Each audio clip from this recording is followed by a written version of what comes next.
Hey everybody, today we're going to be talking about the future of the Star Fox series. Now of course, in recent memory, there hasn't really been that much Star Fox stuff around in the Nintendo sort of community, and I just want to talk about Star Fox today, because I haven't really talked about Star Fox at any point, ever on the channel. That's mental. I've never talked about Star Fox. Crazy. Anyway, Star Fox is obviously a game on Nintendo stuff. It's obviously first party Nintendo released, and it's a sort of a spacey Star Fox shooter game. And I really like the Star Fox series. I think it's pretty good.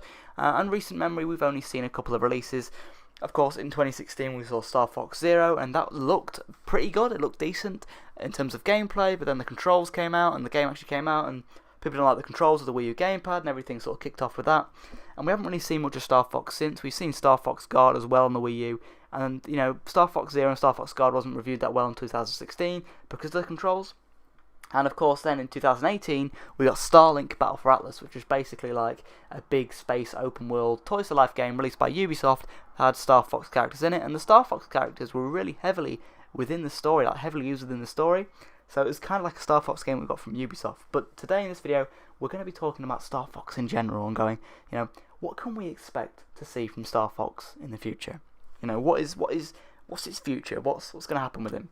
And of course, we've seen him in Smash Bros. He's always been in Smash, and we see him here and there within the Nintendo stuff, and we don't really see much of Star Fox. But what is the future? I personally think that the future of Star Fox is probably going to be a port to the Switch from Star Fox Zero, and that is probably asking a little bit too much. Now, of course, people could say that Star Fox isn't that popular because Starlink failed. I don't think that's the reason why Starlink failed, but people could say it's a reason why. I don't know. But of course, Star Fox had a pretty rough history. Of course, the first two on the SNES were fine, they were great. Then the N64 one was amazing. Then the GameCube ones were kind of weird and sort of went off the track, off the rails a little bit, and it was a bit weird. I believe there's one on the DS which I haven't played, Star Fox Command, and then there was like a remake on the 3DS, and then obviously Zero on the Wii U, and it's just sort of been a very, very rocky just franchise for Nintendo really. And you know, Star Fox Zero was like a really big push to see if the game would do well, and I think it was a way of Nintendo like giving Star Fox one last chance. And because it didn't do very well, I don't know if we could see anything soon. But you know, and because Starlink failed as well, we might not see anything from Star Fox for a while. And it's kind of like, you know, what is Nintendo going to do with Star Fox? Because everything sort of failed on them really recently. And I know it's not anybody's fault. Star Fox Zero within itself could have been a great game if it just had better controls. Maybe like an online system, it would have been way better than it was, and it could have been great. And Starlink was great if it didn't have the Toys to Life. And I just feel recently with Star Fox, like, they've had great games release, but they've had one massive problem, that being either Toys to Life or controls. And if they was to like make a normal Star Fox game with a normal controller and no gimmicks, I think it would do alright. I think it would sell well, and I think we could see the future of Star Fox maybe come back again. You know, that's what I'd really like personally.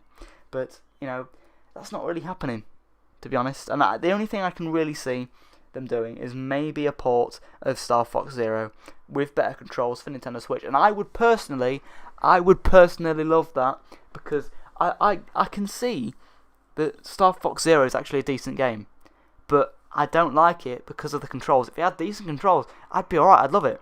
But because of the controls, I can't get my head around how to control it, and I don't like it because of that. So if there was to go back, I don't know how they do this. If they went back into the Star Fox file within the Nintendo Vault and tweaked the controls to work with the Switch Pro controller or Joy-Cons, with motion controls if you have to, and just fix the controls, I feel like Star Fox Zero would then sell well, if you could tell people that the controls were fixed. So yeah, that's pretty much the only thing I can see Star Fox really happening with Star Fox in the future, to be honest. Like, I don't really see much happening with him, and it's a shame because I do like Star Fox, but you know, just games haven't sold very well, and I think Nintendo as a company aren't that, you know, they don't really want to risk making another Star Fox game just yet. So, you know, I think the only thing I'm going to see for Star Fox in the future, or, you know, just as right now, I think the only thing we're going to see at most is probably a Wii U port, but again, that's still pretty unlikely, I think.